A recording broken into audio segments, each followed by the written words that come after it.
Before we get into kind of other storylines, we have Devontae on. I want to talk about the Chiefs. It's Tuesday morning. And I got to say, I walked off set yesterday and I was thinking, we didn't talk about the Chiefs today. And there was this crazy throw that Patrick makes, and it's this beautiful thing. And I've sort of been circling this sort of story that we're not even talking about the three-peat. That is the biggest story, that this team could win 3 in a row. It's never been done. It's legacy. It's uncharted territory. It's rare air. It's beautiful. And we aren't giving it, we didn't touch it. We did not touch it on our Monday show. I seriously thought one show this week should it just be Chiefs. Should we go 60 minutes on just Chiefs because nobody else is talking about them? We're not talking about them. But as we sit here on Tuesday, it's just all about the penalties. It makes me not want to talk about them because you don't want to hear the venom. You don't want to go into... I hate penalty talk. I do. I think everybody would say that.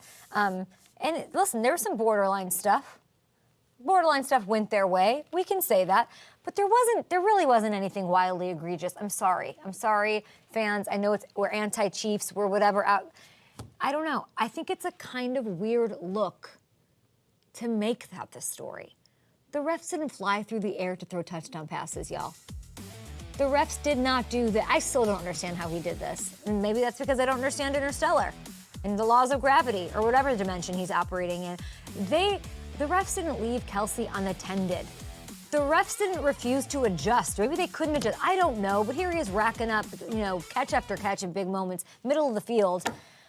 The refs did not let George Karlaftis run rampant like Beethoven back in the 90s on VHS. It was crazy. The Chiefs defense stepped up in every big spot, every big moment. Mahomes made every play with the game on the line. That's not the refs. I understand the frustration when calls do not go your way, and I'm sorry. But the Texans did not make the plays they needed to win this game, and that's just what it came down to. 1 for 3 in the red zone. They didn't get the ball inside the 10-yard line once. It is hard to win against anybody that way, let alone Kansas City. I said it yesterday. I don't know. They know how to win. They know how to not drop the 2-point conversion. It's just what's going to happen. You have to be perfect and then some to win against them because they know how to win.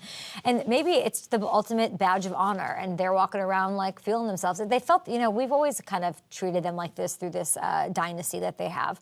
We went through it with the Patriots too. I was very close to it. I was I was working there when that was going on. The tuck rule, complaining about the physical play from their DBs against the Colts, even before I worked there, all of that, all of the antics, some of it warranted, some of it not, but they made rule changes based off that. Illegal contact was a point of emphasis because of that. Whenever a team wins this much, it's human. Frustration's going to mount. Every single thing is going to be nitpicked, but you got to give me a break on some of these. I'm not with the penalty talk. I'm not with I don't know. Go out there and be undeniable. Go out there and be undeniable.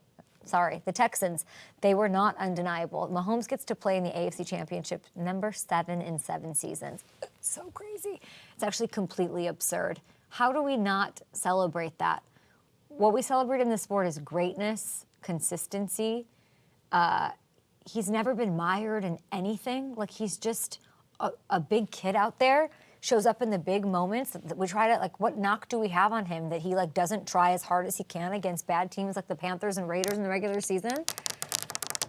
Heavy lifting? I don't know. It feels very Patriots. It is this sort of badge of honor. This is what happens.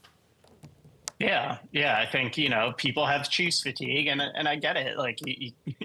You want something different. You want, obviously, your team to be there.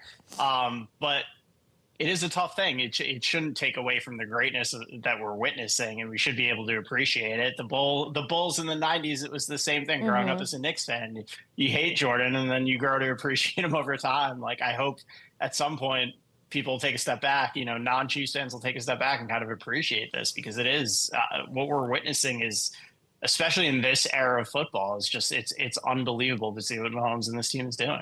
As for the Texans, I'd worry about this O-line a little more than the officiating, everybody. I'm looking at Jaden out there operating the way he is. We're talking about CJ in a similar lens. I know Jaden has really exceeded every expectation. and he's like in rare air now. But remember CJ, this is 52 sacks, running for his life. 11 sacks in the playoffs is crazy. It's crazy work. And all this took a toll on him as the year wore on, even to start the season. Although there was no room for him to go then down after what he did last year and the way we talked about him last year. They need to get a receiver room healthy. They've got the guys. They need to make sure. I mean, that just kind of didn't break in their direction. But if the line's not better, what are they going to do to get through the divisional round, the throwdown round? They won't happen. I like this team. I really, really respect Nick Caserio and every move that he's made. I like the coaching. I like everything. Their defense, Stingley, it's so fun to watch. It's really, really fun to watch this season. But if you want to be in the KC Buffalo conversation, I'm hoping you address the O-line. Those are the weaknesses, and let's make another run next year. When I show up at camp next year with the Texans, that's what I want the storyline to be. Look at these O-line improvements, and look what we did. Or I don't know. There's just got to be some accountability. I don't think the Texans are out there saying like it's the Chiefs. It's so impossible. I don't know.